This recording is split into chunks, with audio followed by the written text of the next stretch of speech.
তো আজকে আমরা দেখব একেবারে ইংরেজির বেসিক জিনিস কি। বেসিক মানে কি, যে জিনিসটুকু না জানলে ইংরেজি আসলে পারা যায় না বা শুরু করা যায় না। তো আজকে আমি শুরু করলাম বিসমিল্লাহির রহমানির রহিম। দেখা যাক আমরা কত দূর পড়তে পারি। তো লেটার অর আলফাবেট। তো আমরা সাধারণত জানি লেটার মানে কি বর্ণ, আর আলফাবেট মানে হলো বর্ণমালা। কিন্তু কখনো আমরা দিতে পারবো না আলফাবেটস, যেটার সাথে এস দেওয়া যাবে না। এইটা মানেই কিন্তু বর্ণমালা। এখন তুমি যদি এস দেও, যে আমরা জানি সিঙ্গুলারের ক্ষেত্রে আমরা কি করি, সিঙ্গুলার জিনিসকে প্লুরাল করি, মানে সিঙ্গুলার নাউনকে প্লুরাল করি কিসের মাধ্যমে, এস বা ইএস যোগ করার মাধ্যমে। কিন্তু এক্ষেত্রে এটা সম্ভব না। লেটার, এটার সাথে এস দেওয়া যাবে না, ঠিক আছে। তো ইংরেজিতে লেটার বা বর্ণ 26টি, এটা কে না জানে, সবাই জানে, তাই না। বাওয়েল 5টা, একটা হলো বাওয়েল 5টা আর কনসোনেন্ট 21টা, এটাও সবাই জানে। তো বাওয়েল ছাড়া কোনো ওয়ার্ড গঠিত হয় না, এটি কি তোমার জানা আছে? এটা কিন্তু সুন্দর একটা কথা, বাওয়েল ছাড়া কোনো ওয়ার্ড গঠিত হয় না। এটা সত্য কিনা মিথ্যা একটু পরে আমরা প্রমাণ করবো, ঠিক আছে। যেমন দেখো এক্সাম্পল, মোবাইল, এখানে দেখো ও, আই, ই, এখানে 3টা কি আছে, বাওয়েল, ঠিক আছে। তাহলে বাওয়েল মোট কয়টা, 5টা। তো কি কি, বি ও বিএল, বাওয়েল, ঠিক আছে। তা বাওয়েল মোট 5টা, কি কি 5টা হইলো এ, ই, আই, ও, ইউ। এই 5টা বলা হয় বাওয়েল। আর ওয়াই কে বলে স্পেশাল বাওয়েল।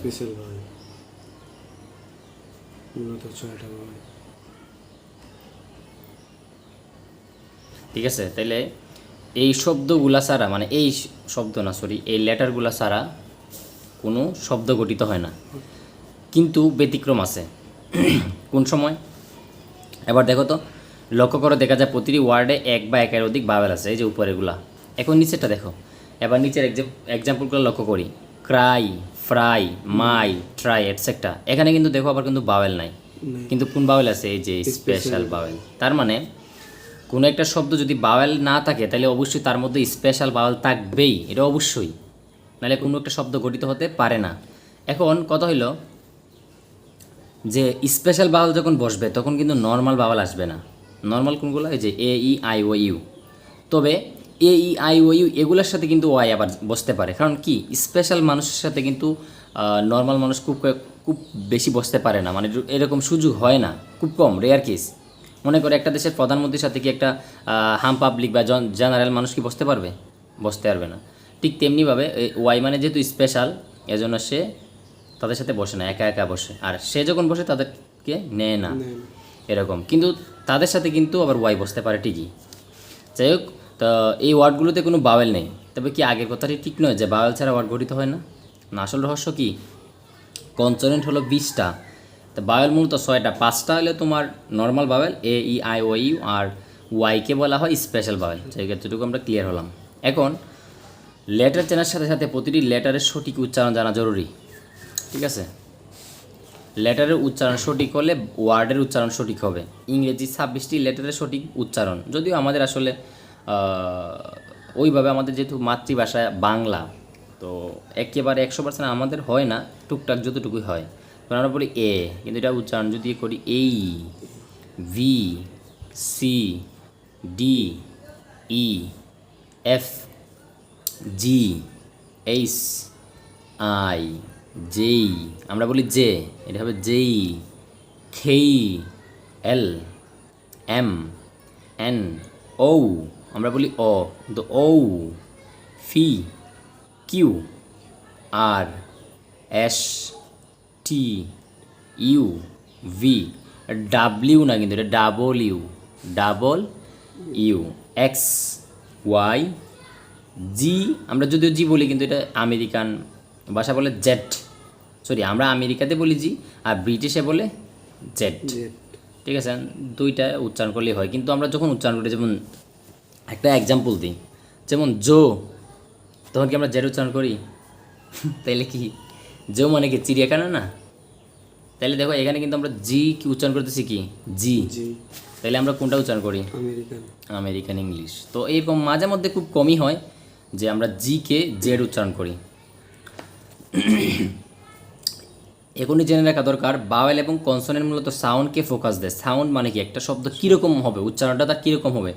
অনেক সময় দেখা যায় আমাদের কিছু কিছু শব্দ সাইলেন্ট থাকে। যেমন আমরা যদি বলি COULD, এটা কি কোল্ড বলি না কুড বলি? কুড বলি, মানে এলটা কিন্তু এখানে সাইলেন্ট থাকে। তাইলে ওই যে উচ্চারণটা কীরকম হবে এগুলো কিন্তু আসলে বাওয়েল আর কনসোনেন্ট দিয়েই ফোকাসটা হয়। তাই লেটার পড়ার সময় উচ্চারণ ভালোভাবে বুঝতে হবে, নতুবা আর্টিকেল পড়তে গিয়ে প্রশ্ন থাকবে। হনেস্ট, এটা কিন্তু হনেস্ট এটা অনেস্ট। এই কনসোনেন্ট হওয়া সত্ত্বেও কেন অনেস্ট হলো? মানে আমরা জানি এমনি যদি কোনো শব্দ বাওয়াল দিয়ে শুরু হয়, বাওয়াল মানে কি, এই যে পাঁচটা একটু আগে দেখাইলাম, এগুলো দ্বারা শুরু হইলে বেশিরভাগ সময় এন বসবে এগুলোর আগে। ধরো আমি বললাম ইগ বললাম, তো যেহেতু ই দিয়ে শুরু হয়েছে হবে এন ইগ। বললাম অ্যাপল, তাহলে কী হবে এখানে? এ দিয়ে শুরু হয়েছে না, হবে এন অ্যাপল। কারণ বাওয়েল দিয়ে যদি কোনো শব্দ শুরু হয় তাহলে তার আগে এন বসে বেশিরভাগ ক্ষেত্রে, কিন্তু ব্যতিক্রম আছে। এই যে এখন দেখো এখানে বললাম HONEST, এটা কিন্তু হনেস্ট বলতে পারবে না, এটা হবে অনেস্ট। অনেস্ট মানে ওখানে বাউল আইছে। এখন দেখো তুমি এইচটা কিন্তু সাইলেন্ট থাকলো, এইচটা কিন্তু উচ্চারণ করবো না, লেখার সময় কিন্তু এইচ দিতে হবে ঠিকই। এখন তুমি যে উচ্চারণের সময় কি আসলো আগে, বাউল আসলো না, এজন্য এটাকে হবে কি অ্যান হনেস্ট। যদি এ দেও তাহলে ভুল। বোঝা গেল? তাহলে এই যেটি বলছে যে অনেস্ট এর এইচ কনসোনেন্ট হওয়া সত্ত্বেও কেন অ্যান অনেস্ট হলো? তার মানে কি এইচটা এখানে সাইলেন্ট থাকবে, কিন্তু লেখার সময় লিখতে হবে ঠিক। ওই যে উচ্চারণ অনেস্ট আওয়ার। আচ্ছা দেখো আমরা বলি কি বলি, অনেক সময় এইভাবে বলি না, এই দুইটা কিন্তু আমাদের একভাবে বলি, আওয়ার আর HOUR। উচ্চারণ কিন্তু আমরা সেমভাবে বলি, কিন্তু লেখার সময় কি একটা বলি, এটা মানে হলো আমাদের। ইয়ার মানে কি আমাদের, এটা মানে কি ঘন্টা। তো ঘন্টা আর আমাদের কি সেম? তাহলে এটারাই কি দিবা? অবশ্যই এন হবে এখানে, এটা তো এমনি হবে, এটা আলাদা জিনিস, ঠিক না? তো এরকম যে বাওয়েল আর কনসোনেন্ট থাকলে যে মানে উচ্চারণের যে পরিবর্তন আসে এটা লক্ষ্য করছো তো? মানে আমি এক্সাম্পল দিয়ে দিলাম, বই তো সবগুলো দিবে না স্বাভাবিক। তো আশা করি ঠিকঠাক বুঝতে পারছো। এখন কিছু অজানা কথা আমরা দেখে নিই, দেখে তো চেষ্টা করি। তো বলছে লেটার ও আলফাবেটের মৌলিক পার্থক্য। লেটার হলো একটা সিম্বল, সিম্বল মানে কি, বা চিহ্ন বা প্রতীক। ধরো কোনো জিনিসে কিন্তু একটা চিহ্ন আছে, ধরো এক, তো এটা কি সংখ্যার একটা প্রতীক। তো A B এগুলো একটা অক্ষর প্রতীক, এগুলো হচ্ছে সিম্বল আর চিহ্ন, যার নিজস্ব একটা উচ্চারণ আছে, নিজস্ব উচ্চারণ আছে। তুমি কিন্তু এ রে এই বলতে হবে, এই যদি আমরা বলি, আমরা বলতে বলতে অভ্যস্ত হয়ে গেছি। অন্যদিকে আলফাবেট হলো লেটারের সমষ্টি, তার মানে কতগুলা বর্ণ। ধরো আমি বললাম বুক, তাহলে কি কতগুলো লেটার একসাথে হয়ে গেছে না, এটা বলে আলফাবেট, বর্ণমালা, মানে একসাথে বলে আর কি। ওইটার থেকে পরবর্তীতে আমরা ওয়ার্ডে যাব। এবারে কতগুলো ওয়ার্ডে একসাথে করলে হয়ে যাবে সেন্টেন্স। দেখো কোত্থেকে জিনিসগুলো আসে, দেখো আমি একটু বিস্তারিত বলবো, আগে একটু পড়ে দেখি কী লিখছে এখানে। তো যাদেরকে একটা নির্দিষ্ট নিয়ম অনুযায়ী সাজাতে হবে। তো আলফাবেট অর্থ বর্ণমালা, শব্দটির সাথে এস যুক্ত করে কখনো আলফাবেটস বলা যাবে না, আমি এটাকে আগে বলে দিছি। আই একটা লেটার, তবে ব্যবহারের উপর ভিত্তি করে ইংরেজি প্রতিটি লেটারকে একটি ওয়ার্ড হিসেবেও ব্যবহার করা যেতে পারে। এমনিতে আই মানে আমি, কিন্তু আমি যদি বলি I is the 9th letter of English, মানে আই হলো ইংরেজির 9ম বর্ণ বা 9তম লেটার, একই কথা। মানে যদি ইংলিশে বলি আর কি, তখন কিন্তু আই মানে কিন্তু আমি না। আই মানে খারাপ বুঝেছে, মানে আই মানে নিজে, মানে আই একটা অক্ষর বুঝেছে। তাহলে একমাত্র ওই ক্ষেত্রে আয়ের পরে কিন্তু ইজ হয়, নাহলে কোনো সময়, আর নাহলে আর কোনো সময় আয়ের পরে ইজ হবে না। আয়ের পরে সবসময় এম দিতে হবে। কী দিতে হবে? আয়ের পরে এম। যেমন I M a good boy, I M a bad boy, এরকম। তাহলে আই দ্বারা যদি শুধুমাত্র অক্ষরটা বোঝায়, তার নিজেরে বোঝায়, তাইলে ওই সময় ক্ষেত্রে কী হবে? আই মানে আয়ের পরে ইজ দিতে হবে। আর অন্য সব ক্ষেত্রে আয়ের পরে এম। এটা কিন্তু অনেকবার মানে ইম্পর্টেন্ট আর কি জানার বিষয়। আই যদি কোনো প্রনাউন হিসেবে ব্যবহৃত হয় যার বাংলা অর্থ হয় আমি, এক্ষেত্রে শুরুতে, মাঝে অথবা বাক্যে শেষে যেখানেই বসুক সর্বদাই ক্যাপিটাল লেটার হবে। যেমন it is I who am responsible, এটা হলাম আমি যে কিনা এটার জন্য দায়ী। তো কম্পিউটারের ভাষায় ইংরেজি বড় হাতের অক্ষরকে আপার কেস আর ছোটো হাতের অক্ষরকে লয়ার কেস বলে, যেমন ক্যাপিটাল লেটার স্মল লেটার। কিন্তু কম্পিউটারে ওই যে বললাম না, আপার কেস আর লয়ার কেস। তো ইংরেজিতে জনপ্রিয় প্যানগ্রাম, যারও তো ইংরেজি 26টি বর্ণ রয়েছে। মানে একটা শব্দের মধ্যে, যেমন যারা কম্পিউটার শিখায় না, তো যখন টাইপিং করা, তোমার যাতে টাইপিং দক্ষতা আসে, তখন একটা লাইনের মাধ্যমে সব কিছু নিয়ে আসে। যেমন এখানে বলছে কি, the quick brown Fox jumps over the lazy dog. এখানে কিন্তু এ থেকে একবারে জেড পর্যন্ত প্রত্যেকটা অক্ষর আছে এখানে। মানে দ্রুতগামী বাদামি রঙের শিয়ালটি অলস কুকুরগুলোর উপর লাফ দিল। আরও এগুলো অনেকগুলো আছে, যে এগুলো আমাদের লাগবে না, এগুলো জাস্ট এমনি, মানে একটা সেন্টেন্সের মধ্যে ইংরেজি 26টা বর্ণ নিয়ে আসা হয়েছে, ঠিক আছে?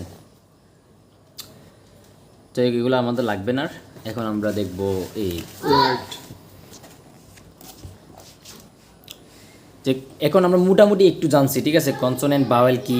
এখন আমরা শিখব ওয়ার্ড। এখান থেকে আসলে মেইন কথাগুলো শুরু হবে, মানে ইংরেজির জিনিসগুলা কি কি হইতে পারে, কি কি হওয়া সম্ভব। এখন আমি যদি তোমাদেরকে একবারে মানে মূল জায়গা থেকে নিয়ে আসি, প্রথমে কি দেখছো তুমি? লেটার দেখছো, ঠিক আছে না? লেটার কতগুলা লেটারের যদি একসাথে করো পাইবে একটা ওয়ার্ড। ওয়ার্ড কতগুলো ওয়ার্ড একসাথে হইলে একটা সেন্টেন্স। আর এক একটা সেন্টেন্সের এক একটা শব্দকে বলা হয় পার্টস অফ স্পিচ। এই যে গ্রামার এভাবে আসে, parts sentence of speech, SPEECH speech. তাহলে আমি বুঝাই, লেটার মানে কি ABC dot dot dot Z পর্যন্ত আছে। ওয়ার্ড মানে কি কতগুলা লেটার একসাথে হয়ে একটা অর্থ থাকতে হবে। তুমি ইচ্ছা করলে যে কোনো কিছু দিতে পারবে না। আমি উদাহরণ দিব, যেমন বুক, তারপর দিলাম আমি ধরো কী দেওয়া যায়, সহজে দিই, ধরো অ্যাপল। ফল তাহলে বুক মানে কি বই, অ্যাপল মানে আমরা জানি তা আপেল, হ্যাঁ। কিন্তু আমি যদি ইচ্ছা মতো এমনি দিই, ধরো কথার কথা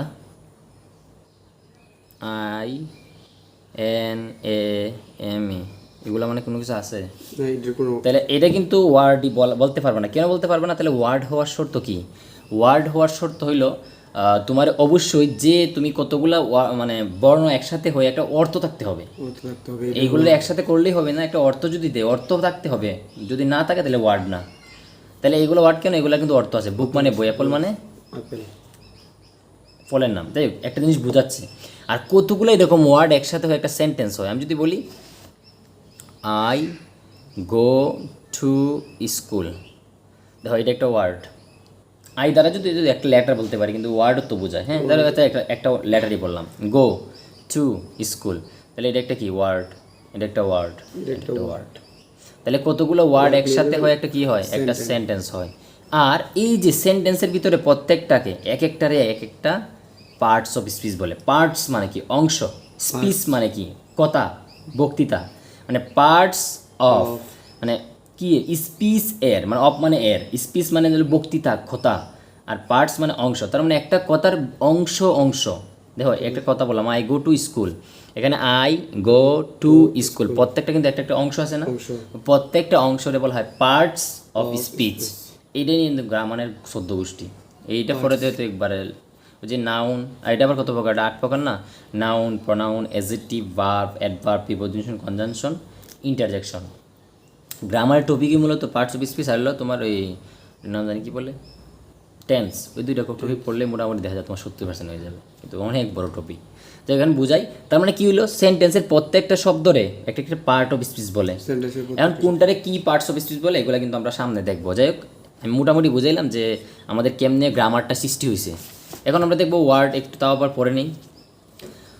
ছোটো ছোটো বালুকণা দিয়ে যেমন উঁচু পাহাড় গড়ে ওঠে, ইটের উপর ইট দিয়ে যেমন সুউচ্চ অট্টালিকা গড়ে ওঠে, তেমনি একের অধিক লেটার বা বর্ণ মিলে ওয়ার্ড গঠিত হয়। তাহলে প্রমাণ তো আমরা দেখলামই। তো ওয়ার্ডের সংজ্ঞাটা কী দিল? যদিও আমাদের ওয়ার্ডের সংজ্ঞা মুখস্থ জানা লাগবে না, কিন্তু জানতে হবে তো যে আসলে ওয়ার্ডটা মানে কি। তাহলে তোমার জিনিসটা সহজ হবে যে কেমনে তুমি আগাইতে পারবা সামনে। তো একের অধিক লেটার একত্রিত হয়ে যখন একটা সুন্দর অর্থ দেয়, সেটা ওয়ার্ডে রূপান্তরিত হয়। তার মানে যদি অর্থ না থাকে তাহলে এটা কি হবে না? ওয়ার্ড হবে না। For example, book, pen, advice, fast, hurray, nice, তারপর সি, দেখ এগুলো এক একটা অ্যাটসেক্টা, মানে অনেকগুলো আছে, কতগুলো দেখানো যায়।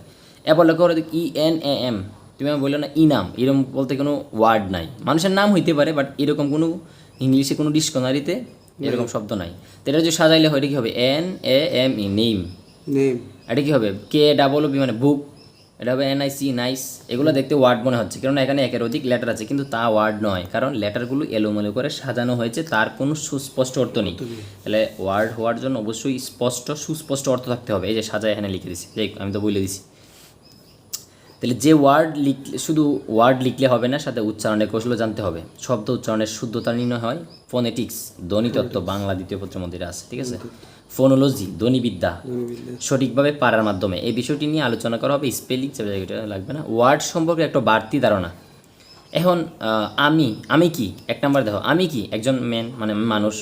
এখানে ম্যান একটা নাউন ওয়ার্ড। নাউন মানে কি? কোনো কিছুর নাম। শুধু কি মানুষের নাম না, যে কোনো কিছুর নাম। এখন আস্তে আস্তে দেখতে পারবা। ম্যানের পরিবর্তে বসতে পারে হি। কেন? ম্যান, যেহেতু ম্যান মানে কি ছেলে না। দেখো আমি দিলাম MANE ম্যান, ম্যান মানে আমরা জানি পুরুষ বোঝায়, পুরুষ। আর ওমেন, ওমেনার তো মহিলা। ঠিক আছে, ওমেন মানে তোমার মহিলা, হ্যাঁ। তাইলে তুমি যদি ম্যানের পরিবর্তে আমরা কি দিব, প্রনাউন হি, আর মেয়েদের ক্ষেত্রে প্রনাউন হলো সি। ওইগুলো কিন্তু আমরা পার্টস অফ স্পিচে পড়বো, আপাতত মুখস্থ করে নেই, ওটা তো সবাই জানার কথা। মোটামুটি ওই 3-4 উঠলে এটা আমরা জানা যায় যে ছেলেদের পরিবর্তে আমরা প্রনাউন হিসেবে কী দিই, হি দিই, মেয়েদের পরিবর্তে সি দিই। এটা আসলে অত কঠিন, এটা এমনি জানার কথা। তাও বললাম আর কি, ম্যানের পরিবর্তে বসতে হবে পরে হি, যা একটা প্রনাউন ওয়ার্ড। তাহলে নাউনের পরে কি আসলো, প্রনাউন। প্রোনাউন। এই যেখানে কিন্তু পার্টস অফ স্পিচের প্রত্যেকটা অংশ আসতেছে। একটু দাঁড়ান আর কি, আমি কেমন, গুড অথবা ব্যাড, মানে ভালো অথবা খারাপ। তাইলে এখন আমি কেমন, গুড অথবা ব্যাড, যে কোনো একটা কথার কথা। তাইলে গুড মানে কি, গুণ বুঝাইতেছে না, আমি ভালো বা আমি মন্দ, কার সম্পর্কে বলছে, ম্যান ম্যান সম্পর্কে বা হি সম্পর্কে। তাইলে যে তোমার নাউন সম্পর্কে বা প্রনাউন সম্পর্কে মানে দুষ গুণ তার অবস্থা প্রকাশ করে, তারে বলা হয় adjective. Adjective word. Adjective word, ঠিক আছে, বোঝা গেল কি? তার মানে নাউন প্রনাউনের দুষ্গুণ, মানে সে কেমন। আমি যদি বলি একটা বরফের খণ্ড, তাহলে বরফ একটা অবস্থা না, আবার যদি বলি পানি, তাহলে আরেকটা অবস্থা। তাহলে এই যে এরকম। অ্যাডজেক্টিভ। আমি কি করি, আমি যদি বলি রিড পড়াশোনা করি, রাইট লিখতেছি, এরকম। রাইট একটা ভার্ব, হ্যাঁ। তাহলে ভার্ব কী করে, কোনো কিছু করতেছে, মানে চলমান কাজ করা বোঝায়, এরকম বোঝাবে। কারণ ভার্ব মানে হলো কাজ, কাজ। আর যেটি মানে দুষ্গুণ, তার অবস্থা, মানে নাউন বা প্রনাউনের অবস্থা প্রকাশ করবে, ঠিক আছে। কিরকম? আর ভার্ব মানে কি কাজ করতেছে, এরকম, মানে ওই নাউন প্রনাউনেরই কাজটা সে বলে দিবে। আমি কিভাবে লিখি, তুমি খারাপভাবে লিখতে পারো, ভালোভাবে লিখতে পারো। তো ওয়েল একটা অ্যাডভার্ব, তার মানে ভার্বকে যে মডিফাই করে তারে বলা হয় অ্যাডভার্ব। মডিফাই মানে কি, মডিফাই মানে বলি না যে একটা জিনিস ধরো, মানে বাইক মডিফাই করা, না তো শুনছই, তারপর কত জিনিস লাগায় টাকা বাইকটা সুন্দর করে। তার মানে বারকে মডিফাই। তুমি তো ভালোভাবে লিখতে পারো, খারাপভাবে লিখতে পারো। তার মানে তুমি রাইটকে দেখো, রাইট ওয়েল, ভালোভাবে। তুমি রাইট বললে কিন্তু আনসার হয়ে যায়।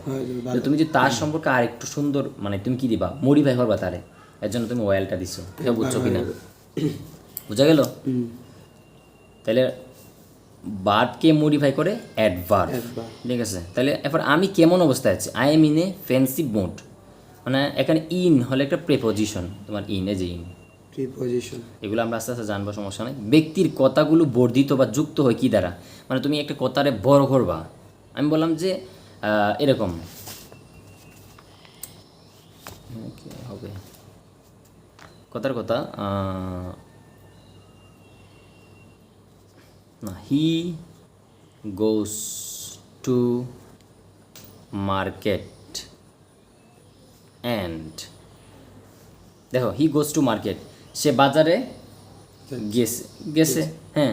অ্যান্ড মার্কেটে গিয়ে আরও হাসান আরও করতে পারে না, ধরো তারপর কী করলো, সে ধরো কোনো কিছু কিনলো, বই কিনলো বা এরকম কিছু একটা। তখন যদি আমরা তার কথাটা বাড়াইতে চাই, তখন কেমনি কী করবো, ধরো আমি আরেকটা সেন্টেন্স লিখবো না, একই ব্যক্তি বলতেছে, তাহলে আমি আরেকটা সেন্টেন্স বললে আমার সাবজেক্ট আনতে হবে, আবার বার আনতে হবে না। তখন আসলে অ্যান্ড দ্বারা যুক্ত করা হয়, অ্যান্ড না শুধু, মানে কনজাংশন দ্বারা যুক্ত করে বাক্য বড় করা হয়। এই যে এইভাবে, এই যে অ্যান্ড, বাট, অর, এগুলা দিয়া বড় করা। এখন দেখলাম না, লিখলে মানে বিশাল হয়ে যাবে, ঠিক আছে। তো আমি প্রথম যেহেতু বেসিক থেকে পড়াইতেছি, তো প্রথমে যদি বেশি একটু গভীরে চলে যায় তখন একটু কঠিন মনে হবে। আর প্রথমে যদি একটু কঠিন আমাদের ব্রেইনে এইভাবে নেয়, তাহলে আমাদের জিনিসটা একটু শিখতে কষ্ট হয়ে যাবে। তো আমরা একবারে সহজ ভাষা শিখবো, যে ইংরেজি কঠিন না, ইংরেজি অবশ্যই সহজ। কী লাগছে, জানো তোমার কথা আমি কি বলে বিস্ময় প্রকাশ করব, ওহ, অথবা আমরা ফাই, অথবা হুররে, অথবা এলাস, এগুলো ওহ মানে কি আনন্দ সূচক, এরকম একটা কিছু বোঝাইছে, ইন্টারজেকশন ওয়ার্ড। এরপরে কিন্তু এই যে একটা এক্সক্লেমেশন মার্ক থাকে, যেটা এক্সক্লামেটরি সেন্টেন্সে দিয়ে থাকি, তো সামনে গিয়ে আমরা দেখবো, সমস্যা নেই। তো মোটামুটি আমরা ওয়ার্ড সম্পর্কে একটু জানলাম বিস্তারিত। এখন কি বলছে এখানে দেখি একটু, নিশ্চয়ই লক্ষ্য করছো দেখা যাচ্ছে কি ওয়ার্ডের ধরন বা নাম পরিবর্তন হয়েছে। এখানে শুধু নামগুলো দেখো, যে noun word, pronoun word, adjective word, বারবার, এগুলো আমরা পড়ে আসছি, এগুলো আমাদের লাগবে না। এখন একটা কথা বলছে, ট্রেডিশনাল ইংলিশে ওয়ার্ডকে ভাষার মৌলিক একক হিসেবে বিবেচনা করা হয়। ইংলিশে সবচেয়ে ছোটো ওয়ার্ড মানে শব্দ হলো আই। দেখো আই কিন্তু একটা অক্ষর বলা যায়, আবার একটা ওয়ার্ডও বলা যায়, হ্যাঁ। আর এ মানে একটা, এগুলো মানে কিন্তু অর্থ আছে, কিন্তু অন্য কোনো ই মানে কোনো একটা অর্থ নাই, এরকম। ইংলিশে সবচেয়ে বড় ওয়ার্ড, সবচেয়ে বড়, এতে বড় কোনো ওয়ার্ড নাই, নাম কি, নিউমোনু আলট্রা মাইক্রোস্কোপিক সিলিকু বুলকানুক নিউসিস। এটা একটা রোগের নাম, এটা ফুসফুসের একটা রোগের নাম, এত বড় যাই হোক, এটা এমনি জাস্ট পড়ার জন্য, এটা আমাদের জীবনে পড়া লাগবে না। এখন আরেকটা জিনিস লাগবে আমাদের, এই তো এখানে আমাদের সবচেয়ে বড় ঝামেলা হয়, যদি এটা আয়ত্তাতে অনেক কষ্টর ব্যাপার স্যাপার যায়, ইংলিশ গ্রামার পড়ার ক্ষেত্রে এটা লাগে না, লাগে না তাও, যে এটা না পারলে যে গ্রামার পারবো না এমনটা কোনো না, এটা পারলে আপনার আরও ভালো। ওই যে গেট ফিলিং, যে বিউটি, এটা নাউন মানে সৌন্দর্য। দেখো একটা শব্দের কিন্তু চারটা রূপ, সব সব শব্দের থাকে না, সব শব্দের চারটা রূপ হয় না। মানে দেখো নাউন, তাহলে এর ভার্ব কি? বিউটিফাই। সুন্দর কথা। তারপর এর অ্যাডজেক্টিভ কি? বিউটিফুল। এটা কিন্তু আমরা অনেক অহরহ শুনে থাকছি, কি সুন্দর রে বিউটিফুল এরকম। আর এটা অ্যাডভার্ব হলো বিউটিফুলি। তো বেশিরভাগ অ্যাডভার্বের ক্ষেত্রে লাস্টে এলয় যুক্ত থাকে, বেশিরভাগ, নট সব। অ্যাডভার্ব। তাহলে চারটা দেখো তো, একটা জিনিসের চারটা ফর্ম। এখন দেখো বিভিন্ন ধরনের ফিল ইন দ্য গ্যাপস না পারার অন্যতম কারণ হলো ডিরাইভেটিভস সম্পর্কে ধারণা না থাকা। ডেরিভেটিভ। ডিরাইভেটিভস মানে কি? একটা শব্দের যে চারটা রূপ এটাকে বলা হয় ডিরাইভেটিভস একটা বা শব্দের ডেরিভেটিভস। ঠিক আছে, মানে ডেরিভেটিভস মানে কি? মানে ধর এক একটার একটা বিস্তৃতি আছে না, যে noun, pronoun, noun, verb, adjective, adverb. Pronoun তো সম্ভব না, কারণ এটা কি প্রনাউন, এটা প্রনাউন কী হবে? বিউটি, যেহেতু বিউটি। বস্তু ইট হবে, তো এটা তো আর এখানে আসবে না। যেমন ইউর ড্যাশ চার্মস আজ, এখানে লাগছে ইউর কি? তুমি যেহেতু জানো না, আজ সামনে জানবা। ইউর হলো একটা possessive form, your subjective, objective, possessive. তো পসেসিভ ফর্মের পর সবসময় নাউন বসে। তাহলে এখন তুমি যদি এটা না জানতা যে পসেসিভের পর নাউন বসে, তো তুমি এখানে তোমার অপশনে কিন্তু এড়িয়ে দেওয়া থাকবে, এটার সাথে আরও অন্য শব্দ দিয়ে থাকবে। বাট এই বিউটিফুল এগুলো তো সাইডটা দেওয়া থাকবে না। তুমি যে জানো নাউন বসবে, তুমি কুইজে দেখবা বক্সের মধ্যে নাউন কোনটা, আইনা হ্যাঁ আনসারটা বসাই দিবা। তার সাথে বসে বা কি ইউর বিউটি চার্মাস, মানে তোমার বুঝিয়ে সৌন্দর্য স্যার। আমাকে আকর্ষিত করছে। আমার আমি বললাম যে ইওর হইলে পসেসিভ, ওই যে সামনে গেলে বুঝবা, একটু কিছু কিছু সময় একটু থাকবে, সামনে গেলে এটা বেশি ক্লিয়ার হবে। তো পসেসিভ ফর্মের পর সব সময় নাউন বসে। তো তুমি যদি এখানে নিয়ে এডজেক্টিভ বসে দাও, বিউটিফাই হবে আনসার? না।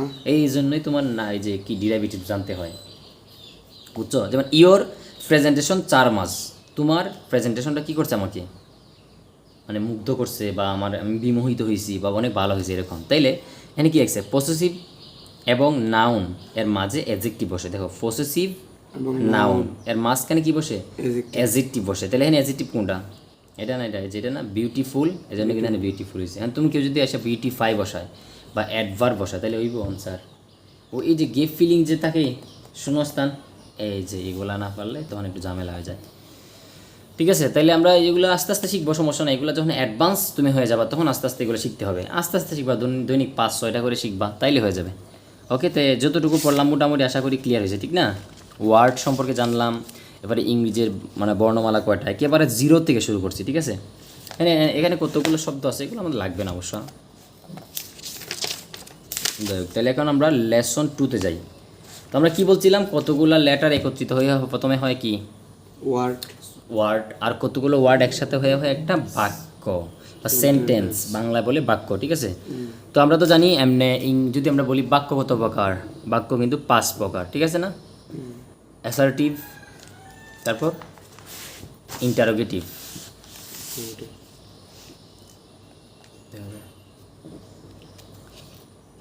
ঠিক আছে? অ্যাসার্টিভ কি কি বললাম? Assertive, ASSER, assertive. বইটা তো সামনে তোলে দেই, দিলে সুন্দর হবে না।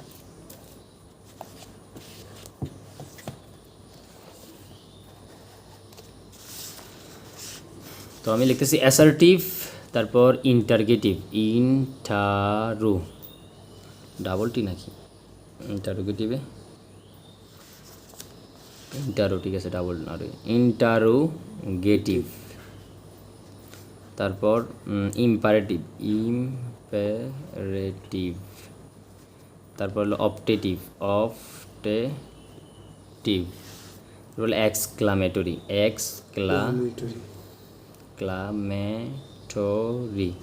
তো এই যে 5 ধরনের বাক্য, এটা হলো অর্থ অনুযায়ী। অ্যাসার্টিভ মানে কি? বিবৃতিমূলক। ইন্টারগেটিভ মানে কি? প্রশ্ন, মানে জিজ্ঞাসাসূচক। ইম্পারেটিভ মানে আদেশ, অনুরোধ, উপদেশমূলক। অপটেটিভ মানে প্রার্থনামূলক। আর এক্সক্লামেটরি মানে আশ্চর্য, এরকম বোঝায়, ঠিক আছে? আশ্চর্যবোধক এরকম।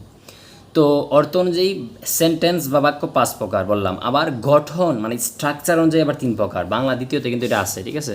9-10-এ পড়ো। সিম্পল, কমপ্লেক্স, হলো কম্পাউন্ড। সরল বাক্য, জটিল বাক্য, যৌগিক বাক্য, ঠিক আছে? যে কিছু জানার জন্য বললাম, তোমার মনে রাখা লাগবে না। এখন আমরা এখান থেকে একটু বিস্তারিত পড়ে নিই। এখন সবচেয়ে বড় কথা যেটা, আপনাকে অবশ্যই প্রত্যেকটা জেনে বললাম না, সেন্টেন্সের যে প্রকারভেদ, প্রত্যেকটা স্ট্রাকচার জানা লাগবে। স্ট্রাকচার মানে কি?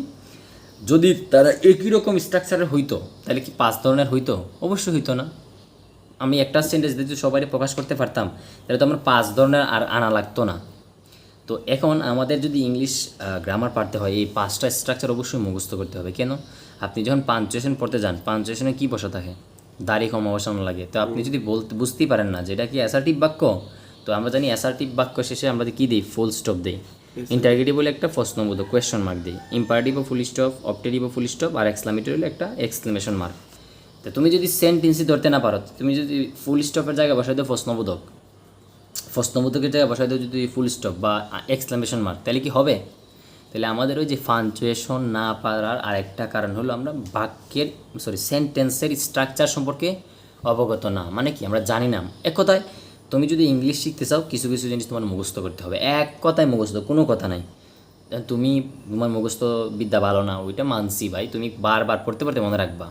পৃথিবীতে তো এমন কেউ নাই যে খুব কম মানুষ আছে 1-2 বার পড়লে হয়ে যায়। তাই মানুষ কিন্তু একটা জিনিস বারবার পড়েই কিন্তু আয়ত্তে আনে। তুমি যদি বলো না আমার দ্বারা হবে না, তাহলে আসলে কী বলবো? তোমার দ্বারা হবে, তুমিই পারবা, জাস্ট চেষ্টা করতে হবে। তো এখানে কয়েকটা এক্সাম্পল দিচ্ছে। সেন্টেন্স কি মানে? এক বা একাধিক ওয়ার্ড একত্রে বসে যদি মনের ভাব সুন্দরভাবে প্রকাশ করে তবে তাকে সেন্টেন্স বা বাক্য বলে। সেন্টেন্স, ঠিক আছে? যেমন এক্সাম্পল 1, বর্ণনা বা বিবৃতিমূলক, এটা হলো অ্যাসার্টিভ। যেমন I am busy with my book. দেখো একটা স্ট্রাকচার আছে, সাবজেক্ট, ভার্ব, অবজেক্ট প্লাস বাকি অংশ, ঠিক আছে? He does not depend on other, সে অন্য কারোর উপর নির্ভর করে না। আমি ব্যস্ত ছিলাম, বাংলা বলি না, লেখা আছে এখানে। তো এখানে দেখো সাবজেক্ট, ভার্ব। তার মানে একটা জিনিস বুঝলাম, পুরোটা লাগবে না আমার। Assertive sentence subject plus verb দিয়ে শুরু হয়। অ্যাসার্টিভ সেন্টেন্স, সামনে স্ট্রাকচার আমরা দেখবো, এটা মুখস্থ রাখবো, মুখস্থ অবশ্যই করতে হবে। তো অ্যাসার্টিভ সেন্টেন্স মানে কি? সাবজেক্ট প্লাস ভার্ব দিয়ে তারা শুরু করতেই হবে। যদি না করো তাহলে অ্যাসার্টিভ হবে না। মনের ভাব মানে প্রশ্নবোধক। What do you like to eat? তুমি কী খেতে পছন্দ করো বা তোমার কোনটা খেতে পছন্দ? Can I help you? তাহলে দেখো এটা ডব্লিউএস কোয়েশন মানে কি? যে শব্দগুলো ডব্লিউ আর এস একসাথে থাকে এটা বলা হয় ডব্লিউএস কোয়েশন। যেমন হোয়াট, হোয়েন, হাউ, হোয়ার, এগুলা, ঠিক আছে?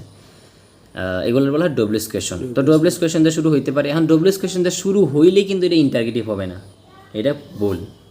কারণ ডব্লিউএস কোয়েশন দিয়ে কিন্তু আবার আমরা জানি এই এক্সক্লামেটরি সেন্টেন্সটা শুরু হয়। আমি দেখাবো, প্রত্যেকটা ক্লিয়ার করবো, মানে কোনটাতে ফেস লাগতে পারে, কোন জায়গাতে ফেস লাগবে, অবশ্যই ক্লিয়ার করবো। আগে একটু দেখাই দিই। তো এখানে দেখো তো, ক্যান একটা কি ভার্ব? ক্যান একটা মডাল অক্সিলারি ভার্ব, ঠিক আছে? তো মডাল অক্সিলারি ভার্ব কিংবা যে কোনো অক্সিলারি ভার্ব যদি সাবজেক্টের আগে বসে, তার মানে আমি একটা কথা একটু বুঝাই আর কি, যে আমি এটাকে নিয়ে আসি, লিখলে তোমাদের আরও সুবিধা হবে। আমি অ্যাসার্টিভ একটা বাক্য লিখলাম। অ্যাসার্টিভ বইও তো 100% বোঝানো সম্ভব না, তোমরা পরে বুঝতে পারবে না। আমি হিন্দি লিখলাম I am busy with my work. আশা করি দেখা যাচ্ছে, হ্যাঁ? আচ্ছা দেখো, এটা হলো অ্যাসার্টিভ। কেন দেখলাম? দেখো সাবজেক্ট, এটা সাবজেক্ট। কোনটার সাবজেক্ট চিনবো কেমনে? চিনাবো রে ভাই, আমি চিনাবো, একটু সময় দাও। সাবজেক্টে কি? এটা এই ক্ষেত্রে এটা কিন্তু অক্সিলারি ভার্ব, বিজি।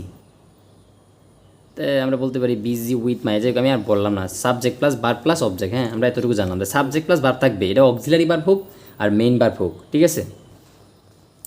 এখন এটা হলো অ্যাসার্টিভ। এটার জন্য ইন্টারগেটিভ বানাতে চাই, ইন্টারগেটিভ আমি পুরোটা লিখলাম না, আইএনটি দিয়ে রাখলাম। তুমি জাস্ট কী করবা? এই যে অক্সিলারি ভার্বটা সাবজেক্টের আগে নিয়ে আসবা। তাহলে আমি যদি বলি am I busy with my work, লাস্টে একটা প্রশ্নবোধক অবশ্যই দিতে হবে, ইন্টারগেটিভ। তুমি দেখো, তুমি যখন চেঞ্জিং সেন্টেন্স পড়বা অ্যাসার্টিভ টু ইন্টারগেটিভ, তুমি যদি স্ট্রাকচারই জানো না, তখন তুমি যদি দেখো, আমি তোমার এখানে কিন্তু শিখিয়ে দিচ্ছি, এটারই বলা হয় চেঞ্জিং সেন্টেন্স। তুমি জাস্ট কি অ্যাসার্টিভ কী বানাবা, ইন্টারগেটিভ বানাবা। তুমি যদি অক্সিলারি ভার্ব যুক্ত থাকে, অক্সিলারি ভার্বটাকে সামনে নিয়ে আসলে এটা কী হয়ে যায়? এটা ইন্টারগেটিভ হয়ে যায়। তো তুমি এটাই তো পারো না, তো তুমি এখানে কি আবার চেঞ্জিং সেন্টেন্স পারবা কেমনে? এখানে কিন্তু ঝামেলা, ঠিক আছে? তাহলে এখান থেকে মনে রাখতে হবে। দেখছো একটা অ্যাসার্টিভ সেন্টেন্সকে কেমনে ইন্টারগেটিভ বানায়? একেবারে সহজ, জাস্ট অক্সিলারি ভার্ব থাকলে এটার সামনে নিয়ে আসবো। কার সামনে? সাবজেক্টের সামনে। যে বাক্যের শুরুতে থাকে এই কিন্তু সাবজেক্ট, এক কথায় ভার্বের আগে যে থাকবে সেই সাবজেক্ট। এটা সিঙ্গেল ওয়ার্ড থাকতে পারে অথবা 5-6টা শব্দ থাকতে পারে, কোনো সমস্যা নেই। সামনে গিয়ে আমি আর একটু বিস্তারিত বলবো, ঠিক আছে?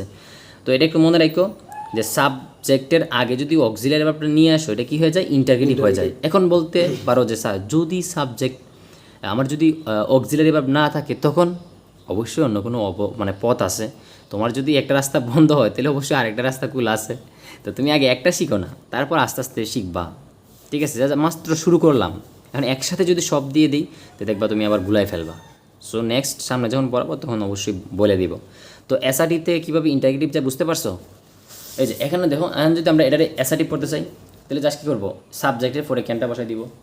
সাবজেক্ট আমি যদি বলি I can help you, I can help you, দেখো আমি উল্টা করি, আমার হচ্ছে ক্যান আই হেল্প ইউ, ঠিক আছে? এটা এরকম না, এটা ইন্টারগেটিভ আছে। আমি যদি এটা অ্যাসার্টিভ বানাইতে চাই, কি সহজ, সাবজেক্ট লিখলাম প্রথমে, কারণ সাবজেক্ট দিয়ে অবশ্যই শুরু হতে হবে। অ্যাসার্টিভের ঘটনা এরকম, সামনে দেখবো আমরা। এরপরে একটা অক্সিলারি ভার্ব নিলাম, হ্যাঁ, হেল্প ইউ, শেষ। এখন কি আর তুমি প্রশ্নমতো বসাতে পারবা? অবশ্যই না। এই যে ফুল স্টপ দিলাম, তার মানে দেখছো একটা ইন্টারগেটিভ সেন্টেন্সকে কেমন অ্যাসার্টিভ বানায়, আবার একটা অ্যাসার্টিভ সেন্টেন্সকে কীভাবে ইন্টারগেটিভ বানায়, একেবারে ইজি। আশা করি দুইটা ভালো বুঝতে পারছো, না বুঝার কিছু নাই। মনের ভাব 3 নাম্বার হলো আদেশ, উপদেশ, অনুরোধ। যেমন respect your parents, don't neglect the helpless, বা don't disturb me, open the door, please listen to me, দয়া করে আমার কথা শুনুন। তাহলে এগুলো কি দেখো, আদেশ, উপদেশ, অনুরোধ, এগুলো বুঝাইছে। তো এগুলো যদি বুঝায় এটা বলা হয় ইম্পারেটিভ। তাহলে কী দিয়ে শুরু হয় ইম্পারেটিভ সেন্টেন্স? মূল ভার্ব দিয়া। তার মানে একমাত্র ইম্পারেটিভ সেন্টেন্সেই সাবজেক্ট থাকবে না, কি থাকবে না? সাবজেক্ট থাকবে, মূল ভার্ব দিয়ে শুরু হবে। এখানে সাবজেক্ট আছে। এখন স্যার আমি তো সাবজেক্টই চিনি না, আপনি যে বারবার বলতেছেন সাবজেক্টই, আরে বাবা আমি একটু সামনে গিয়ে দেখাবো, মাত্র একটু মানে আমি বলতেছি তুমি শুনো না। মানে সাবজেক্ট কোনটারে বলে, কোনটা হইলে সাবজেক্ট হবে এটাও আমি আপনারা চিনাবো, একটু অপেক্ষা করেন। এখন জাস্ট বললাম আর কি, এখানে সাবজেক্ট নাই, মেইন ভার্ব দিয়ে শুরু হয়েছে। স্যার আমি তো বারবই চিনি না, এটাও চিনাবো, সমস্যা নাই, দেখো আপাতত শুনো। তারপর মনের ভাব 4 নাম্বারটা হলো তোমার ইচ্ছাসূচক বা অপটেটিভ, এটা ঠিক আছে, অপটেটিভ। তো এটা একবার ইজি। শব্দের মধ্যে কী থাকবে? মে, লং, এগুলা শব্দ থাকবেই। যেমন may you get your expect result, তুমি যেন তোমার প্রত্যাশিত ফলাফল পাও। দেখো তোমার একটা ইচ্ছা, মানে আমি তোমার আমার ইচ্ছাটা প্রকাশ করলাম। তারপর বললাম may Allah reward you for your deeds, Allah যেন তোমাকে তোমার কর্মের প্রতিদান দেন। দেখো মে শব্দটা আসি, মে অথবা মাইট অথবা লং, এই শব্দগুলো অবশ্যই থাকবে। এটা থাকলে কি বলো, থাকলে এটা কী হবে? অপটেটিভ, এটা বুঝে যাবা। তারপর হলো মনের ভাব বিস্ময়সূচক, যেমন হুররে বা হুররা, tomorrow we will go on a picnic, মানে আমরা আগামীকাল পিকনিকে যাচ্ছি। এটা কি আনন্দদায়ক না? আবার হাই, আমি না জেনে তোমায় কষ্ট দিচ্ছি। যেমন alas, I have hurt you unknowingly, মানে অজান্তে আমি তোমার কী করছি, হার্ট করছি, কষ্ট দিছি তোমার মনে। তো এলাস মানে কি, দুঃখ প্রকাশ করছে। তো কি বলছে, গ্রামারের নিয়ম মেনে উপরে প্রত্যেকটি বাক্যই একের অধিক ওয়ার্ড বসেছে এবং তা সুন্দরভাবে মনের ভাব প্রকাশ করেছে। তাহলে এক একটার আমরা কী বলবো, এটা একটা সেন্টেন্স, এটা একটা সেন্টেন্স, প্রত্যেকটা সেন্টেন্স দেখো প্রত্যেকটার একটা সুন্দর অর্থ আছে এবং প্রত্যেকটা একটা নির্দিষ্ট নিয়মে বসবে। তুমি ইচ্ছা করলেই প্রথমে অ্যাসার্টিভ সেন্টেন্সে আইনে বার বসাতে পারবে না, এটা কিন্তু সম্ভব না। অ্যাসার্টিভ মানেই প্রথমে সাবজেক্ট বসাইতে হবে, তারে কোন সাবজেক্ট কোনটা বসাবো, কী বসাবো, এগুলো সামনে আমরা দেখবো, ঠিক আছে? একদিনেই তো সব কিছু পড়ানো সম্ভব না। আর ইন্টারগেটিভ এর এক্সক্লামেটরি, ইন্টারগেটিভও কী করতে হবে, ইন্টারগেটিভ সময় মডাল অক্সিলারি ভার্ব সামনে থাকবে বাক্যের শুরুতে, মানে সাবজেক্টের আগে, অথবা ডব্লিউএস কোয়েশন দিয়ে শুরু হবে। এটাও শিখাবো, সমস্যা নেই, জাস্ট একটু দেখে দেখে রাখলাম। এখন অজানা কথা কী বলছে একটু দেখে নিই। একজন মানুষ উল্লেখিত 5 ধরনের বাহিরে আর কোনো ধরনের কথা বলে না, এই জন্যই অর্থ অনুসারে সেন্টেন্স 5 প্রকার। মানে আমরা মানুষ যত কথাই বলি না কেন, এই 5টার ভিতরে থাকবে, এর বাইরে সম্ভব না বলা। তুমি এই যে কোনো কথা বলো এগুলোর ভিতরে পড়ে যাবে। প্রতিটি সেন্টেন্সের কমপক্ষে একটা মেইন ভার্ব থাকা বাধ্যতামূলক, এজন্যই ভার্বকে সেন্টেন্সের হার্টবিট বলা হয়। হার্টবিট মানে কি, যেমন মানুষের যদি হৃদস্পন্দন না হয় মানুষ কী হয়, মারা যায় না, ডেড। তার মানে একটা বাক্যে যদি তুমি দেখো, আমি বললাম তো একবারেই সহজ করে দেখাই, যেমন আই ইট রাইস, মানে কি আমি ভাত খাই। আর তুমি এটা বাদ দিয়ে দিতো ভার্বটা, আই রাইস হয়, আমি ভাত। তাহলে দেখছো, তার মানে এটা কি, তুমি যদি এটা বাদ দাও, আই ইট, আমি খাই, আচ্ছা কি না খাই এটা সমস্যা নেই, আমি তো খাইতেছি, এটা হবে। তাইলে দেখো ইট আই ইট মানে আমি খাই, তুমি যদি অবজেক্ট না দাও তাও কিন্তু বাক্য মোটামুটি হয়ে যেতেছে, 100% হয় না, বাট তুমি যদি ভার্ব বাদ দাও তাহলে কোনোভাবেই পসিবল না। আই রাইস, আমি ভাত, হয় তুমি ভাত, এটা পসিবল। তার মানে এই ভার্বকে কী বলা হয়, ভার্ব কেমনে চিনবো শিখাবো সামনে, একদিনে সব না। এখন ভার্বকে বলা হয় বাক্যর হার্টবিট, এটা মনে রাখতে হবে, ঠিক আছে? যদি কোনো কেউ বলা হয় যে একটা বাক্যে সবচেয়ে গুরুত্বপূর্ণ কোনটা, অবশ্যই বলবো ভার্ব।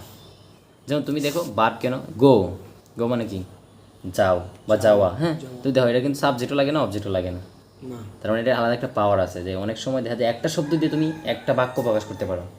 এজন্যই গো মানে ভার্বকে কি বলা হয়, শক্তিশালী। ভার্বকে বলা হয় হার্টবিট অফ সেন্টেন্স, সেন্টেন্সের হার্টবিট। আবার গোর কিন্তু তিনটা ফর্ম আছে, গো, ওয়েন্ট, গন, এইগুলো শিখবা। ভার্বের কনজুগেশন অফ ভার্ব মানে ভার্বের তিনটা ফর্ম, এটা হলো প্রেজেন্ট, এটা হলো ফাস্ট, এটা ফিউচার, সরি ফিউচার না, ফার্স্ট পার্টিসিপল। ওকে, এটা আমরা অনেক সময় V1, এটা V2, এটা V3 বলি। যাই হোক, এগুলো আমরা সামনে দেখবো আস্তে আস্তে। অনেক কিছু বলতেছি, মাথার উপর দিয়ে যাবে, সমস্যা নাই, এগুলো তুমি শুনো। যখন আরেকবার তোমাকে পড়াবো তখন তোমার মনে হবে না না না আমি এটা শুনছিলাম কোনো জায়গায়, তখন আর প্রথম মনে হবে না, ঠিক আছে? তাই জন্য অনেক কিছু বলবো, অনেক কিছু বুঝবা না, কয়েকটা দিন যাক, তাহলে আস্তে আস্তে দেখবা এগুলো আয়ত্তে চলে আসছে। একমাত্র ইম্পারেটিভ সেন্টেন্স ছাড়া সকল ধরনের সেন্টেন্সের সাবজেক্ট থাকা আবশ্যক। তার মানে কি, ইম্পারেটিভ সেন্টেন্স কী দিয়ে শুরু হয়, মূল ভার্ব দিয়ে শুরু হয়। কী দিয়ে শুরু হয়, মূল ভার্ব দা। আমি বললাম ওপেন দ্য ডোর, মানে কি হলো, দরজাটা খুলো। তো এখানে কি তোমার চারে বলছি ওপেন ওপেন ওপেন ওপেন্ড, ফার্স্টে বলে ওপেন, দুইটা সেম সেম। বেশিরভাগ B2 আর B3 সেম থাকে, B2 আর B3 মানে এই দুইটা ফর্ম বেশিরভাগ ক্ষেত্রে সেম থাকে, বেশিরভাগ ক্ষেত্রে। এখন তুমি দেখো, আমি কোনোদিন বলি এই তুমি দরজাটা বন্ধ করি বা না বলে এই দরজাটা বন্ধ করো তো, তার মানে এইটার সামনে কিন্তু ইউ উজ্জ্ব থাকে, ইউ মানে সাবজেক্ট উজ্জ্ব থাকে, কিন্তু আমরা সাবজেক্ট দেই না। ইউ ওপেন দ্য ডোর, এইভাবে কেউ বলে এই দরজাটা বন্ধ করো তো, এই জানালাটা বন্ধ করো তো, এইভাবে কিন্তু আমরা বলি। তার মানে এখানে সাবজেক্ট থাকে সাইলেন্ট, মানে উজ্জ্ব থাকে, দেখা যায় না, দিতে হয় না। তো আমরা মনে রাখবো যে সাবজেক্ট শুধুমাত্র মেইন ভার্ব দিয়ে শুরু হয় ইম্পারেটিভ সেন্টেন্স, মুখস্থ। তো আমরা বেশি পড়বো না, আমরা যতটুকু পড়বো যাতে আমরা বুঝতে পারি ততটুকুই রাখবো। ইংলিশে সবচেয়ে ছোটো সেন্টেন্স গো, কেননা গোয়ের চেয়ে ছোটো আর কোনো ইনট্রানজিটিভ ভার্ব নেই।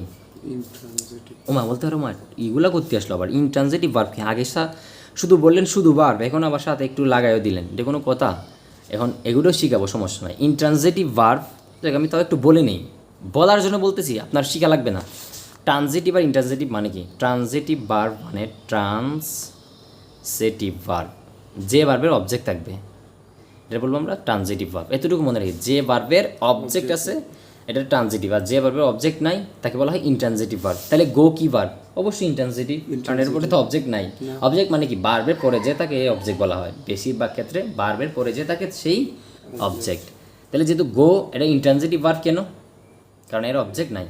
অনেকের মনে প্রশ্ন আসতে পারে, ডু কেন ছোটো সেন্টেন্স হবে না, মানে ডু কেন সবচেয়ে মানে ধরো ছোটো সেন্টেন্স হবে না? কারণ ডু একটা ট্রানজিটিভ ভার্ব, এরপর অবশ্যই একটা অবজেক্ট থাকতে হবে, নাহলে হবে না। মানে ডু মানে করা, কিন্তু কি করা? হ্যাঁ তখন ঝামেলা। কিন্তু তুমি তো ডু মানে করা, কিন্তু দেখো গো মানে যাওয়া, এটা মানে কোনো আগে পিছিয়ে কিছু বলা লাগে না, তুমি বুঝতে পারতেছো, যাওয়া মানে যেতে।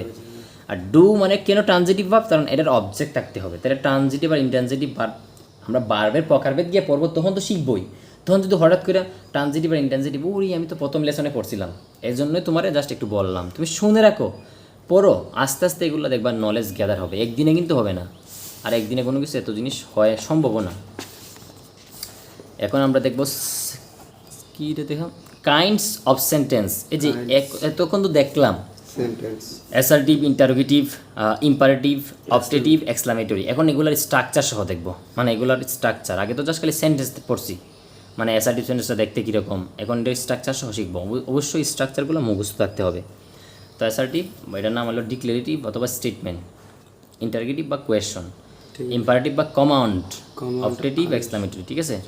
এখন আমরা দেখো, ওই যে বলছিলাম না, গঠন অনুযায়ী সেন্টেন্স কত প্রকার? 3 প্রকার, আর অর্থ অনুযায়ী 5 প্রকার বলছে না 5 প্রকারই। এখন এটা একটা প্রকার কেমনে কমাইছে বুঝাই। অপটেটিভ আছে না, অবজেক্টিভ অপটেটিভকে অনেক গ্রামারিয়ান মানে গ্রামারবিদ মনে করে যে অপটেটিভ আলাদা কোনো প্রকার না, এটা অ্যাসার্টিভের একটা অংশ। ইচ্ছা মানে অ্যাসার্টিভ দ্বারা যেভাবে আমরা বাক্য বলি, অপটেটিভও এরকমই বলা হয়। এখন জাস্ট খালি একটু কি দেখো, যেগুলো পার্থক্য একটু তাও বলে দিই। দেখো তুমি একটা জিনিস, may you get your expect result, ঠিক আছে? তুমি যে বলো ইউ মে, তাহলে ইউ হলো সাবজেক্ট, মে হলো অক্সিলারি ভার্ব, অর্থের তেমন একটা পরিবর্তন হয় না। কেউ যদি মেটাই এখানে এনে বসাই দিই, এখানে এই জায়গায়, মানে ইউ এর পরে, তাইলে এটা অর্থের পরিবর্তন হয় না। তুমি যেন তোমার প্রত্যাশিত ফলাফল পাও, সেম অর্থ থাকে। তাহলে এটা কী হইলো? এটা অ্যাসার্টিভ হয়ে গেল না, সাবজেক্টের পরে ভার্ব। কি হয়? এই জন্য অনেকে গ্রামারবিদ মনে করেন যে এই যে এই কথা বলছে, অপটেটিভ সেন্টেন্সকে মূলত অ্যাসার্টিভ এর অন্য রূপ হিসেবে ধারণা করা হয়। আরেকটা রূপ আর কি, মানে একটু আমরা চেঞ্জ করে লিখতে পারি, এজন্য তখন 4 প্রকার। কিন্তু মূলত তোমার পরীক্ষা আসলে তুমি অবশ্যই 5 প্রকার লিখবা, কারণ আমাদের গ্রামার বই 5 প্রকারই দেয়া থাকে। আর গঠন সিম্পল, কমপ্লেক্স, কম্পাউন্ড, এই যেটা কিন্তু চেঞ্জিং সেন্টেন্স থেকে পড়ি আমরা। সিম্পল থেকে কমপ্লেক্সে যাওয়া যায়, মানে সরল বাক্য থেকে জটিল বাক্য, জটিল থেকে আবার হলো যৌগিক বাক্য, সরল জটিল যৌগিক। এখন 5 প্রকার সেন্টেন্সের বিস্তারিত, ওই যে বাংলা দ্বিতীয়তে পড়ি না, এবার কিন্তু মিল দেখা পড়তে হবে। আসলে বাংলা দ্বিতীয় আর ইংলিশ সেকেন্ড পেপার তো এইরকম মোটামুটি অনেক কিছু মিল আছে। এখন দেখো 5 প্রকার সেন্টেন্সের বিস্তারিত আমরা আজকে জাস্ট খালি বেশি পড়বো না, অ্যাসার্টিভটা পড়ি শেষ করে দেবো, ঠিক আছে? কারণ বেশি একসাথে পড়তে গেলে ওই যে বেশি খাইতে গেলে দেখা যাবে সব মানে গুলাই ফেলবো আর কি, সবচেয়ে বড় কথাটা। আর আঞ্চলিক ভাষায় একটা কথা বলে যে বেশি খাইতে গেলে কম খাওয়া যায় না, এরকম একটা কথা আছে। তো আপনাদের ক্ষেত্রে এরকম হবে। তো দেখেন অ্যাসার্টিভ মানে বর্ণনামূলক, তো এটার স্ট্রাকচারটা কি আমি লিখলাম না, লিখলে অনেক সময় যাবে। এখানে যেহেতু লেখা আছে এইভাবে শিখবা, আমি এক্সাম্পল দিব, সমস্যা নাই। দেখো structure 1 subject plus verb extension plus full stop. Extension মানে কি, এখানে অবজেক্ট প্লাস বাকি অংশ থাকবে, যেন এক্সটেনশন মানে কি বাকি অংশ বাংলায় বললে। আর লাস্টে অবশ্যই ফুল স্টপ। কেন? কারণ অ্যাসার্টিভের শেষে ফুল স্টপ দিতে হয়, ঠিক আছে? ওই যে তুমি যখন কী পড়বা, পাঞ্চুয়েশন পড়বা, তখন তুমি একটা বাক্য পাইলা, তো এটা যদি দেখো সাবজেক্ট প্লাস ভার্ব দিয়ে শুরু হয়েছে, এটা অবশ্যই অ্যাসার্টিভ, তাহলে এটা লাস্টে কী দিতে হবে, ফুল স্টপ দিতে হবে। ওইগুলোর জন্য কিন্তু দেখেন তখন মার্ক। এমন কোনো ক্লাসের স্টুডেন্ট নাই যার কিন্তু পাঞ্চুয়েশন নাই, একবারে 6 থেকে একবার ইন্টারমিডিয়েট পর্যন্ত পাঞ্চুয়েশন আছে। তো এর একটা স্ট্রাকচার, তো এই স্ট্রাকচারটা অবশ্যই মুখস্থ করতে হবে। তো আমি যদি একটা এক্সাম্পল তাও দেখাতে দেই, আমি বললাম সাবজেক্ট দিয়ে শুরু হলে সি, যে নাম দিলাম, একজন নাম দিই, হ্যাঁ, তানিম গোস টু স্কুল দিলাম, হ্যাঁ, স্কুল। এটা হলো সাবজেক্ট, এটা হলো ভার্ব, এটা হলো এক্সটেনশন মানে বাকি অংশ আর কি। তাহলে আমার কথা হলো ওইটা থাকবো, এটা না থাকবো, এটা প্যারা নাই, বাট লাস্টে একটা ফুল স্টপ দিতে হবে। থাকলে থাকতে পারে, অনেক সময় নাও থাকে, বাট আমার এটা ঠিক সাবজেক্ট প্লাস ভার্ব থাকতেই হবে। তার মানে যদি সাবজেক্ট প্লাস ভার্ব থাকে, এটা আমি অবশ্যই অ্যাসার্টিভ বলবো। ভার্ব পরে অবজেক্ট প্লাস এক্সটেনশন থাকতে পারে, নাও থাকতে পারে, অনেক সময় থাকে না, অনেক সময় থাকে, তবে বেশিরভাগ থাকে। তো আমার মেইন ফোকাস কোন জায়গায় দিব, সাবজেক্ট প্লাস ভার্ব, এই দুটো থাকতেই হবে। যদি থাকে তাহলে এটা অ্যাসার্টিভ শিওর হবে, ঠিক আছে? তাহলে এটা একটা স্ট্রাকচার শিখলাম। আর একটা কী হয়, দেয়ার দিয়ে শুরু হয় অনেক সময়, there plus verb plus subject, noun আর নাউন ফ্রেজ, এগুলো আস্তে আস্তে জানবা, সমস্যা নেই। এখন অনেক সময় দেয়ার দিয়ে শুরু হতে পারে, দেয়ারের পরে ভার্ব, তো তুমি আসলে দেয়ার দিয়ে একটা সাবজেক্টে জানবা। দেয়ার কি আসলে নাউন বলা হয় না, এটা বলা হয় ইন্ট্রোডাক্টরি ওয়ার্ক, সরি ওয়ার্ক না ওয়ার্ড, ইন্ট্রোডাক্টরি মানে শুরু, এগুলো দ্বারা একটা বাক্য শুরু হয়। যেমন there are many river in our country, আমাদের দেশে অনেকগুলো নদী আছে, তাহলে দেয়ারকে বলা হয় ইন্ট্রোডাক্টরি, যেটা দ্বারা একটা সেন্টেন্স শুরু হয়। যে তো দেয়ার প্লাস ভার্ব, তাহলে দেয়ার একটা সাবজেক্ট, এরপরে ভার্ব, তাহলে মানে এক কথায় একটাই দিয়ে আমরা শিখতে পারি। তার মানে সাবজেক্টের পরে ভার্ব থাকতে পারে। এখন ভার্ব কি শুধু খালি মেইন ভার্ব, এখন অক্সিলারি ভার্ব থাকতে পারে। এখন আমি স্যার অক্সিলারি ভার্বই তো চিনি না, আমি বাক্যের শেষে আজকে এটা পরে অক্সিলারি ভার্ব কোনগুলা, মডেল অক্সিলারি কোনগুলা, প্রাইমারি কোনগুলা, সবগুলো লিখে দিব, ঠিক আছে? তাহলে আরও ক্লিয়ার হয়ে যাবে। যাই হোক, আমি এখান থেকে স্ট্রাকচারটা বললাম, 1 নাম্বারটা একবারে মুখস্থ করবা। তো আমি যদি তোমরা যদি আরও চাও, আমি আর একটু বাইঙ্গে বলতে পারি, তোমাদের জন্য একটু ক্লিয়ার হয়ে যাবে। আমি বলি, ঠিক আছে? এখান থেকে লেখা কি দেখা যাবে? দেখা যাবে, একটু কষ্ট হইল। এখন আমি তোমাদের অক্সিলারি ভার্বগুলো লিখে দিই, নাহলে তোমরা পারবা না। Verb, auxiliary verb, auxiliary verb, am is verb. তাহলে এই যে এগুলো কি verb, am is are was were, এগুলোকে বলা হয় প্রাইমারি অক্সিলারি, ঠিক আছে? Do verb, do does did, have verb, have has had, modal auxiliary verb, এগুলো অবশ্যই একটানা মুখস্থ থাকতে হবে, এগুলো অবশ্যই মুখস্থ থাকতে হবেই। Can, could, shall, should, will, would, may, might, ought to, dare to, আর কয়েকটা হয়তো বা থাকতে পারে, আমার আপাতত যতটুকু মনে আসছে ততটুকু দিলাম। আর এগুলি আমাদের সবচেয়ে বেশি কাজে লাগবে, ঠিক আছে? এর বাইরে যেগুলো আছে এগুলো খুব কম লাগে। তো এইটা আরেকটা কথা, এইটার সাথে আমরা শিখে নিব, পড়াশোনার সময় অবশ্যই কোনটার সাথে কোনটার মিল আছে এভাবে পড়তে হবে, তাই দেখবা পড়াশোনাটা সহজ হয়ে যাবে। তো মনে রাখবা, এই মডেল অক্সিলারি ভার্বের পর, এই মানে এগুলার পর সব সময়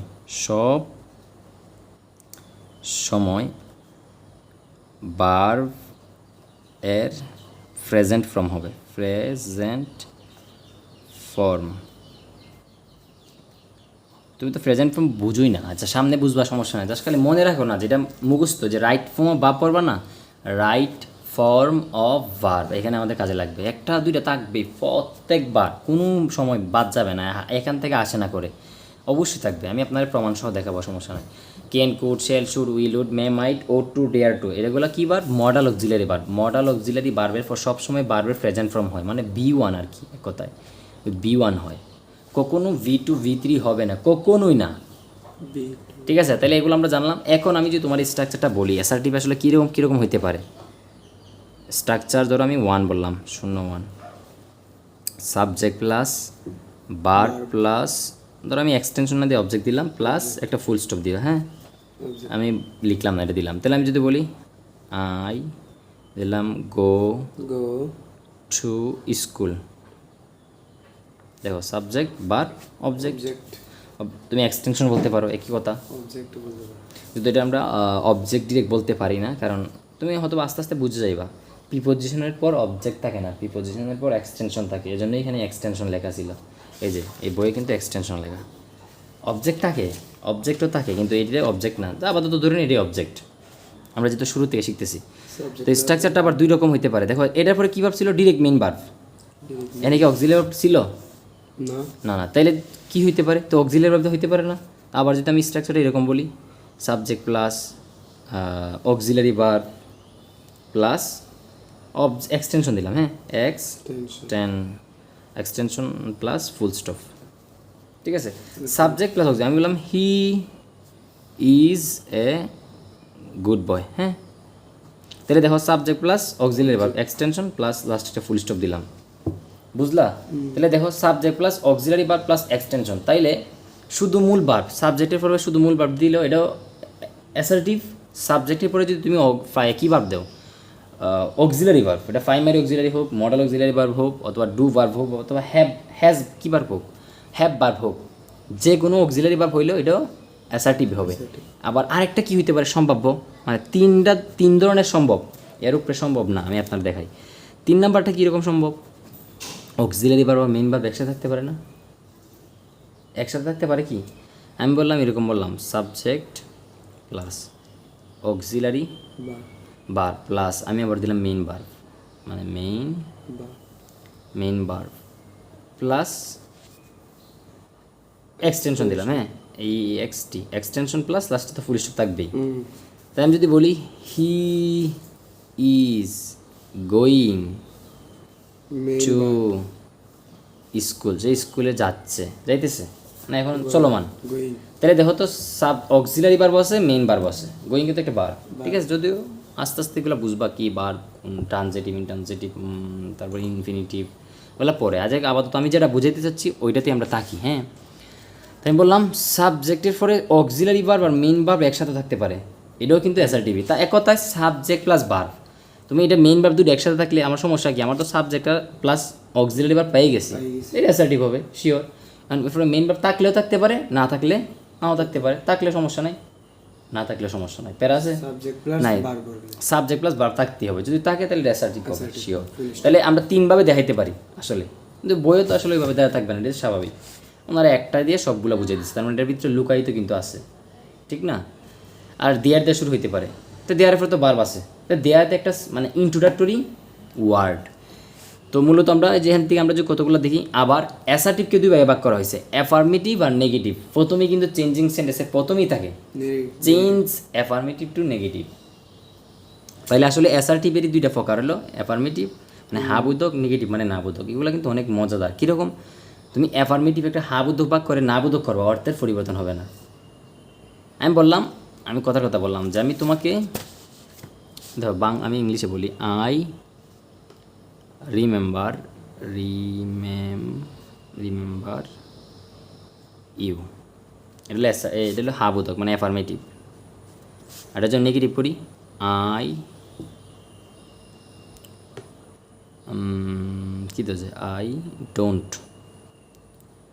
ডোন্ট ফরগেট ইউ, নেগেটিভ। দেখো আমি কিন্তু একটা নোট লাগাইছি না, ডোন্ট অ্যাপোস্ট্রফি দিছি এখানে, কিন্তু এটা আসলে কীভাবে লিখছি, ডু নটকে তুমি যদি একসাথে লিখতে চাও তাহলে কি লিখতে পারবো অ্যাপোস্ট্রফিতে, এই যে এই অটা তুলে দেবে, এটা বলে অ্যাপোস্ট্রফি, শিখবো আস্তে আস্তে, সমস্যা নাই। দেখো এটা মানেও কিন্তু যে অর্থ এটা মানে সেম অর্থ। কীরকম? আই রিমেম্বার ইউ, আমি তোমাকে স্মরণ করি। আই ডোন্ট ফরগেট ইউ, আমি তোমাকে ভুলে যাই না। তো ভুলে যাই না মানে কি? স্মরণ রাখি। স্মরণ রাখো, তার মানে না করে বলতেছো, অর্থ কিন্তু সেম। এরকমই কিন্তু এটারই চেঞ্জিং সেন্টেন্স আমরা পড়াশোনা করবো। তো আমি just একটু বোঝানোর জন্য বললাম। এখন দেখেন কি বলছে, example of affirmative sentence, Rita works very fast. দেখো সাবজেক্ট ভার্ব। স্যার আমি তো ভার্ব চিনি না, চিনাবো স্যার? বেশিরভাগ সময় ভার্বের সাথে এস বাই এস থাকবে, বেশিরভাগ সময় এস বাই এস বা ডি বাই ডি থাকবে ভার্বের সাথে। আপাতত শিখে নাও, সামনে তো শিখবাই। বেশিরভাগ সময় দেখবা ভার্বের সাথে কি থাকবে, বেশিরভাগ সময় ভার্বের সাথে এস অথবা ইএস অথবা ডি বা ইডি থাকবে বেশিরভাগ সময়।